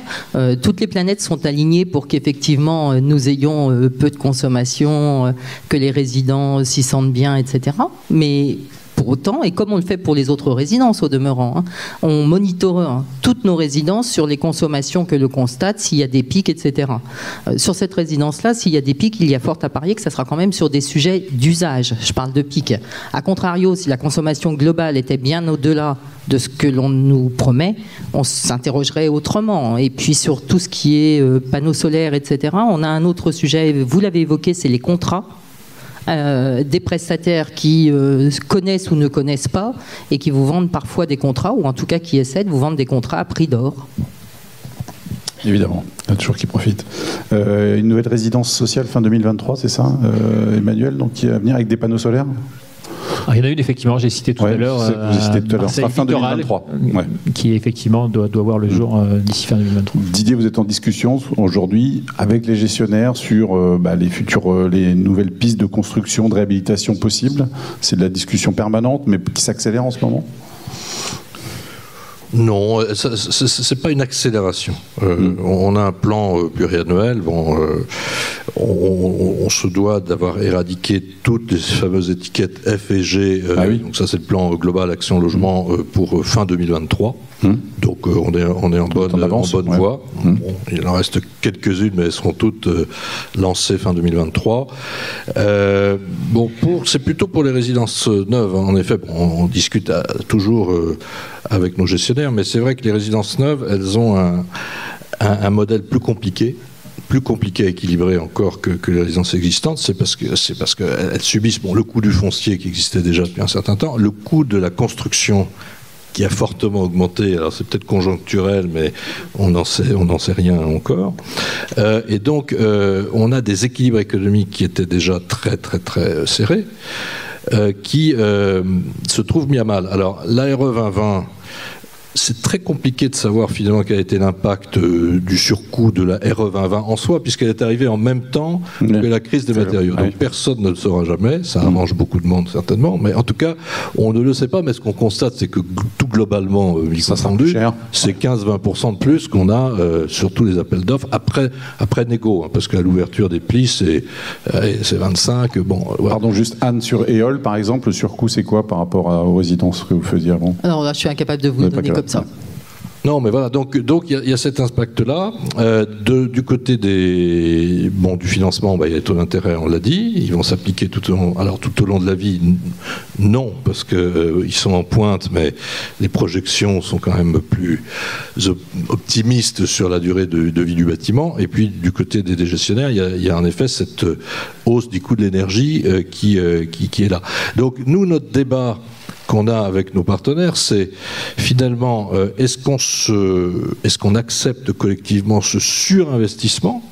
On nous dit, finalement, vous devriez d'ailleurs même être en anticipation de la RE 2020. C'est-à-dire qu'aujourd'hui, en 2022, on se devrait de faire plus une vingtaine de % de notre activité qui soit en anticipation, qu'on soit déjà dans les normes 2025. On le souhaite, c'est ce qu'on s'est donné comme ambition de faire. Mais si ça contribue à un surcoût qui n'est pas absorbable par nos gestionnaires, on va devoir réduire la voilure. Et c'est là je rejoins votre question, c'est-à-dire qu'on est obligé, parce qu'il y a des préoccupations court terme, d'en rabattre un petit peu sur l'ambition qu'on peut avoir sur le long terme. On peut revoir le slide de fin de tout à l'heure d'intervention de Camille. Je ne sais pas si c'est possible en régie. Voilà. Donc on les reprend les questions et vous me dites où est-ce que vous pouvez répondre oui. La transition écologique est-elle un positionnement stratégique porté par la structure ? Manuel, oui. Oui, tout à fait.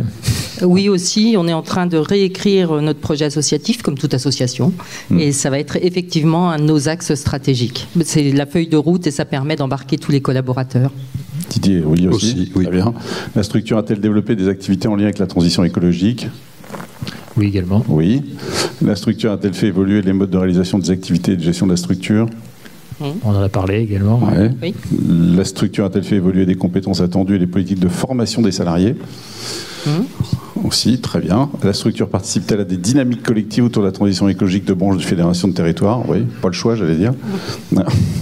Et la structure mobilise-t-elle toutes les parties prenantes autour de la transition écologique de façon transversale et systémique ? Si c'est pas ce qu'on fait aujourd'hui, maintenant. Exactement. Ici, très bien. Donc vous avez 6 sur 6. Très bien. Parfait.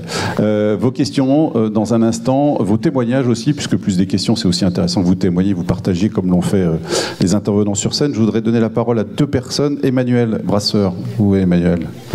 Il est là, très bien. On va lui donner un micro. Normalement, il y a des micros dans la salle ou il faut les prendre ici, je ne sais pas. Voilà, c'est directeur de l'hébergement et du logement accompagné à Coalia, pour nous parler un peu pour revenir sur les sensibilisations aux usages économes. Bonjour Emmanuel. Bonjour, merci pour la présentation, c'était très intéressant. certainement un peu symptomatique de notre connaissance du sujet. Tous ces graphiques super intéressants qui circulent depuis des années et des années, eh bien, on est obligé de les refaire un peu au niveau zéro de la pédagogie, je trouve. Alors ça a une valeur, hein, mais ça montre aussi certainement notre degré de connaissance, puis peut-être un petit peu notre intérêt pour le sujet. Et on voit qu'on y rentre quand même par un prisme économique. On est tous poussés contre le mur, là, et donc il faut qu'on avance. C'est certainement une bonne chose, en tout cas par rapport à ce que vous nous dites, c'est nécessaire. Et l'équation, elle est totalement complexe parce que les 80%, on a quand même du mal à identifier comment on peut les trouver à une échéance très courte. Je donnerai un exemple, le plan de traitement des foyers de travailleurs migrants qui a pas loin d'une trentaine d'années, il n'est pas encore à son terme.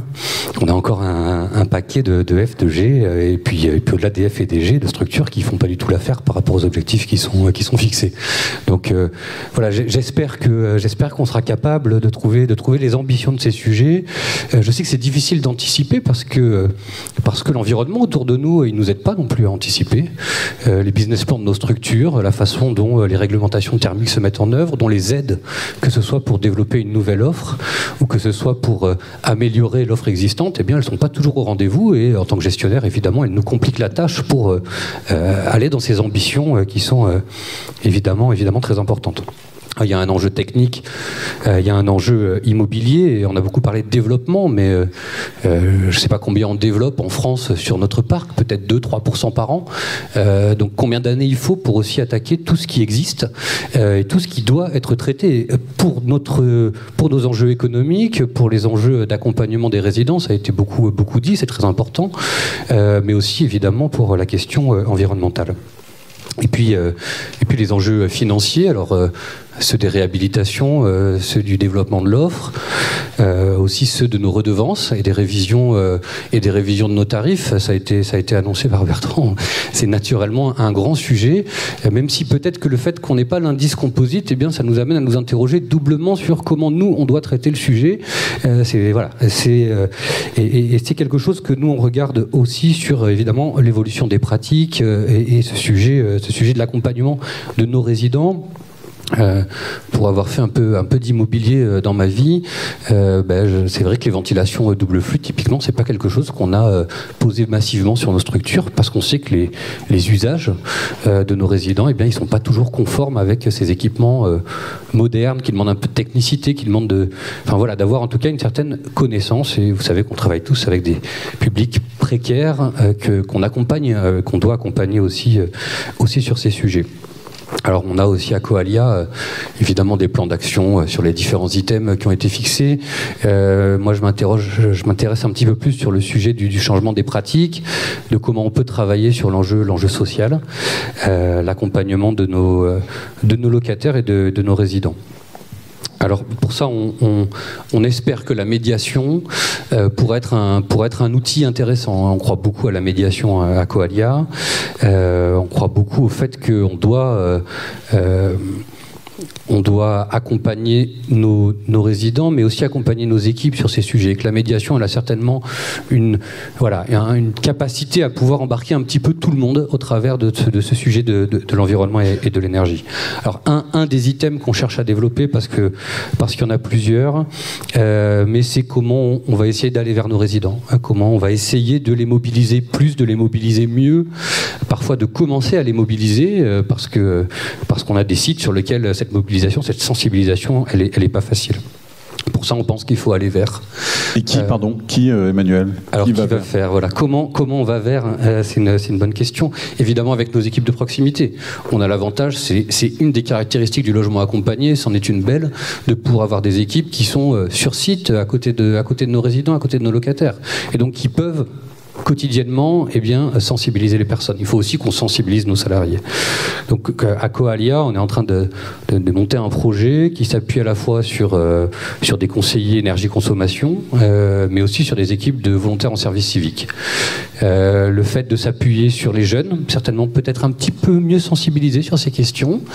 J'ai bien aimé l'idée des ambassadeurs de résidents aussi, je crois, par l'ARPEJ. J'ai noté. Voilà, comment tout ça peut se compléter, c'est-à-dire c'est l'affaire de tous, et comment on crée ce groupe du tous. Donc Coalia a l'avantage d'avoir un agrément pour mobiliser des volontaires en service civique. D'ailleurs, sans communication autour de ça, mais si d'autres associations souhaitent mobiliser des volontaires, on est à leur disposition pour travailler avec eux sur notre agrément, pour pouvoir aussi leur proposer de mobiliser des volontaires sur leur structure. Mais donc voilà, d'avoir au final des équipes mobiles qui vont pouvoir aller sur les structures et qui vont pouvoir faire de l'animation, faire de la prévention. Il faut informer, il faut sensibiliser, il faut évaluer les actions et puis ensuite il faut les maintenir dans le temps. Et donc on est sur des schémas où on se dit que sur une année, on espère pouvoir avoir des équipes qui au moins 2 mois ou 3 mois séparés en deux, c'est-à-dire une première période où on rentre vraiment dans le sujet, puis peut-être une deuxième à M+6 ou M+12 pour revenir sur la structure et évaluer les comportements. À la fois sur les animations collectives, on avait commencé à créer quelques outils vidéo, entre autres, sur le bien habité, et la question énergétique était dedans. Ça peut permettre d'animer collectivement des informations, mais on pense qu'on a aussi besoin d'aller voir les personnes dans leur logement, parce que c'est l'utilisation des équipements derrière qui est importante, et on sait que nos publics, parfois, qu'ils soient jeunes, qu'ils soient travailleurs migrants, qu'ils viennent de la rue, on a bien vu l'utilité sociale et la part de ces publics dans nos structures, eh bien il faut leur apprendre, il faut leur redire, il faut les accompagner, et donc voilà, l'objectif c'est aussi que ces volontaires ils puissent aller dans les logements et ils puissent montrer aux personnes, vraiment les accompagner en proximité. C'est un des enjeux du lien social sur lequel on travaille beaucoup. Donc voilà, ça nous permet aussi de compléter tous ces outils au service de nos projets sociaux. Merci. Merci Emmanuel pour votre témoignage. Ariane, directrice de l'ingénierie sociale et de la communication à la LJT. Quelques exemples aussi d'actions de la vie résidentielle autour de la thématique du développement durable et notamment des économies d'énergie. Bonjour Ariane. Bonjour. Donc oui, effectivement, nous, le développement durable est inscrit dans les axes d'action de l'ALJT, donc l'Association pour le logement des jeunes travailleurs, depuis 2006, avec plusieurs actions qui avaient été déclinées, que ce soit au niveau du patrimoine, de la gestion du bâti de nos résidences, et puis en particulier de la vie résidentielle, et notamment des actions collectives. Donc avec un certain nombre d'actions qui est déployées sur les résidences. En 2021, il y a les 5 résidences de l'Essonne qui ont lancé un projet autour du développement durable qui a duré toute une année, qui ont démarré par un courrier envoyé aux résidents avec la facture qui choque. Donc c'était effectivement l'idée de pouvoir avoir cette fausse facture qui intègre le montant réel des charges. Et puis une soirée d'échange avec les jeunes sur ce sujet, donc en présence de la directrice d'établissement. Et ensuite, tout au long de l'année, il y a eu un challenge inter-résidence. Donc les résidences communiquaient notamment sur les consommations d'eau. Et tous les mois, communiquer sur ces consommations. L'équipe d'animation a aussi créé un jeu, aussi de pouvoir utiliser un outil ludique pour aborder ce sujet-là, donc un jeu qui s'appelle Consomme Acteur. Et l'idée, c'était de pouvoir vraiment aborder les différentes thématiques, les consommations d'eau, d'électricité, le tri sélectif. D'avoir aussi une approche positive sur le do-it-yourself. Donc voilà, tout ce que les jeunes peuvent fabriquer eux-mêmes, que ce soit les produits ménagers, des produits cosmétiques, avec aussi une dimension financière derrière, de dire, non seulement ça a une dimension écologique, mais ça peut aussi avoir des bienfaits économiques, en tout cas un impact sur votre budget. Donc voilà, c'était le type d'action qui a pu se déployer en 2021. On a regardé un petit peu les consommations d'eau. On a vu effectivement que ça baissait, en tout cas qu'on n'était pas sur de la surconsommation sur ces résidences. Et en juin 2022, donc la LJT a décidé d'inscrire le développement durable comme un 5e axe de son projet associatif. Donc on était un tout petit peu avant, même si la crise de l'énergie avait démarré, mais en tout cas on l'avait fait figurer dans notre programme d'action 2022-2024. Et puis je pense comme un peu tout le monde dans la salle, on est en train de finaliser notre plan de sobriété énergétique et de transition durable. On a voulu accoler le terme aussi transition durable pour être sur aussi quelque chose de positif. Et certes, il y a des enjeux financiers, puisque nous aussi on a un trou dans la raquette, puisqu'on vient de renouveler nos contrats d'énergie, mais de pouvoir quand même intégrer cette dimension sur le long terme et de se dire oui, il y a un enjeu financier aujourd'hui, mais il y a aussi un enjeu sociétal et écologique.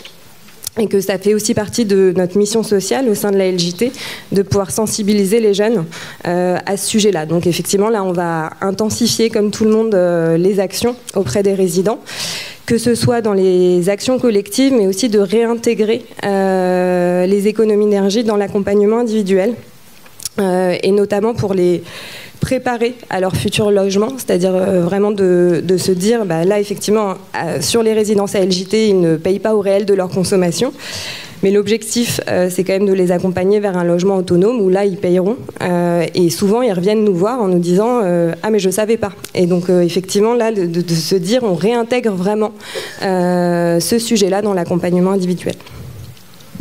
Merci beaucoup pour votre témoignage, merci. D'autres questions, des questions maintenant si vous en avez à Camille, aux intervenants, ou des partages d'expérience, n'hésitez pas. On peut se donner 5 minutes. Oui, je vous en prie.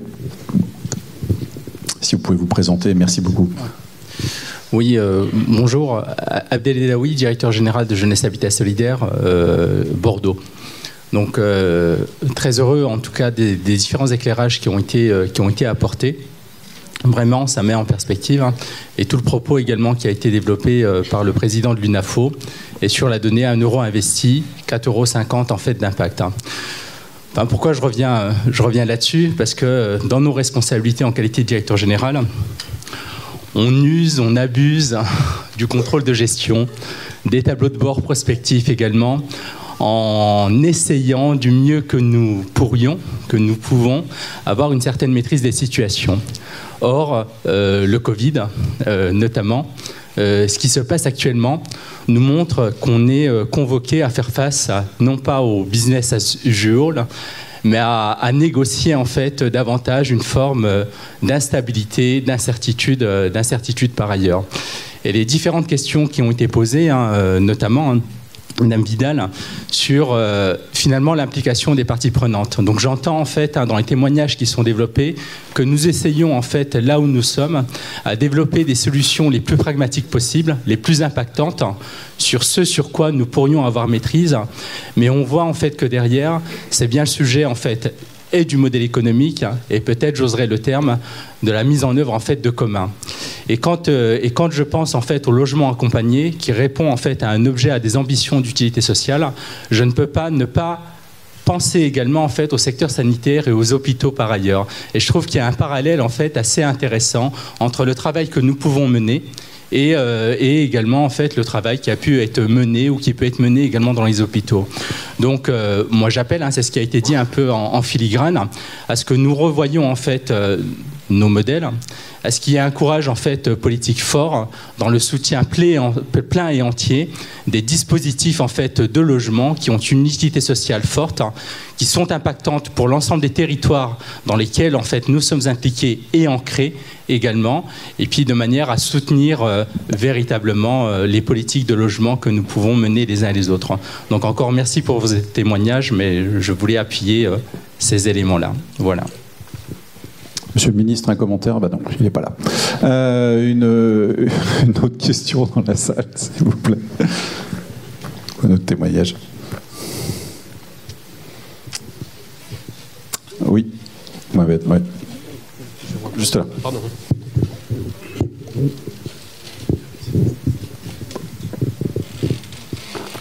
Bonjour, Mohamed Boukayo, directeur général délégué de l'association AMLI. Enfin, plus qu'une question, peut-être un commentaire par rapport aux différents niveaux de complexité. Donc on l'a vu sur la question d'appréhender le sujet de l'achat, voire même de la compréhension finalement des mécanismes de l'immobilier. Peut-être juste revenir sur la question des disparités aussi dans le monde associatif. Tout le monde n'a pas aujourd'hui toutes ces compétences, capacités à faire face à différents sujets qui sont de plus en plus complexes. Et de fait, je renvoie la charge ou la responsabilité à la fédération finalement de pouvoir animer sur les territoires ces sujets pour que ça puisse être à la fois compris, appréhendé et surtout partagé au plus près des territoires, sachant qu'on a des disparités très fortes entre l'association qui est très importante et puis celle qui peut gérer qu'un seul ou deux établissements. Et là, on voit bien que prise dans la complexité, ne serait-ce que de la compréhension d'une mécanique d'appel d'offres par rapport au flux d'aujourd'hui, je pense que, y compris les très gros, et nous ne sommes pas très gros à côté AMLI, mais nous sommes un peu plus avantagé par rapport à nos back-office, mais on voit bien que cette thématique-là, aujourd'hui, nécessite vraiment une expertise beaucoup plus posée et du coup à partager à différents niveaux, y compris sur le volet immobilier. Commentaire sur le sujet, Emmanuel ou les uns les autres? Ouais. Approuvé, vous approuvez, forcément. Oui, Bertrand. Merci. Justement, effectivement, Mohamed a devancé mon souhait d'intervention. C'est que de la contrainte crée l'opportunité. Et notre modèle économique est tellement sous contrainte depuis des années que nous sommes en fait en avance de phase par rapport à bon nombre d'intervenants économiques et notamment du logement. On le voit à travers les différentes interventions. Là, ce matin, autour de la table ronde, on a des expertises, on a des savoir-faire, on a des innovations. On a parlé d'un certain nombre de filières de production de chauffage et d'eau chaude. On n'a pas parlé, par exemple, de l'éolien, de la géothermie, qu'elle soit le long du terrain ou bien en profondeur. Nous, on l'a pratiqué dans une pension de famille avec une géothermie verticale avec 3 pieux à 90 mètres de profond et avec simplement une chaudière qui est une grosse chaudière de maison, en fait, pour faire l'appoint uniquement. Et ça fonctionne. Et donc, on a évidemment, et c'est tout le rôle de l'Union, l'Union fait la force, c'est le cas de le dire, et fort de tout ce qui se pratique de bien, effectivement, il faut pouvoir mettre à disposition toutes ces pratiques à disposition de tous et de chacun. Et que ce soit une ruche, en fait, effervescente de bonnes idées et de bonnes pratiques, quoi. Il faut qu'on puisse diffuser d'une façon ou d'une autre. Alors, on va voir comment on peut maintenant utiliser encore davantage les formats digitaux, puisqu'on s'est habitué à des pratiques aujourd'hui digitales avec des forums qui parfois sont courts, d'1 heure, avec un webinaire qui peut parfois inspirer.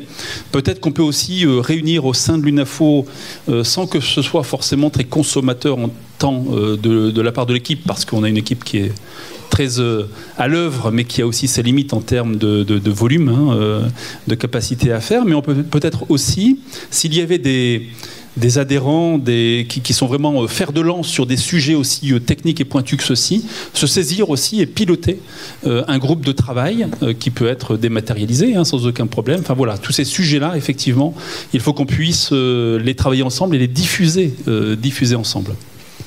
Alors, et effectivement, monsieur le ministre n'est pas présent, on le redit quand même, tous ces sujets-là sont aujourd'hui... c'est une affaire, ce sont des échanges qui sont au quotidien avec les ministères, avec les directions, DIAL, Direction Générale de l'Énergie et du Climat. La résidence sociale devrait être annoncée au cœur du deuxième volet du logement d'abord. Et évidemment que, malgré le fait qu'on soit en avant-première bien souvent sur ces sujets par la contrainte du modèle économique, qu'on soit inventif, etc., il y a inévitablement un besoin de soutien fort de la puissance publique. Et donc on a besoin d'une politique volontariste, et on rejoint pour ça nos collègues du logement social. On a besoin effectivement que l'État puisse dégager les moyens d'investir dans la réhabilitation de nos bâtiments. Et n'oublions pas, et c'était tout l'enjeu aussi de l'étude socio-économique des résidences sociales, qu'effectivement, 1 euro investi produit de la richesse pour le territoire. Donc arrêtons le préjugé de dire que ça coûte cher à la société, ça remplit, notre fonction remplit des missions d'utilité sociale, et aussi on contribue à travers ces chantiers de rénovation aussi à une activité économique et des retombées financières sur le territoire. Ce sera exactement l'objet de la table ronde de demain à 14h. On parlera de ça à ce moment-là. Merci, merci Camille, merci Didier, merci Anne, merci Emmanuel, merci beaucoup pour votre participation. On va s'arrêter là puisque dans 1h15, il y aura les départs pour les ateliers hors les murs, et puis les rencontres, c'est fait aussi pour échanger, prendre du temps tous ensemble. Vous allez l'avoir maintenant donc pendant ce temps-là. Et puis pour les ateliers ici, ce sera 14h30. Merci beaucoup, à tout à l'heure. Et le salon professionnel, n'oubliez pas, tout autour du buffet, il y a aussi tous les exposants.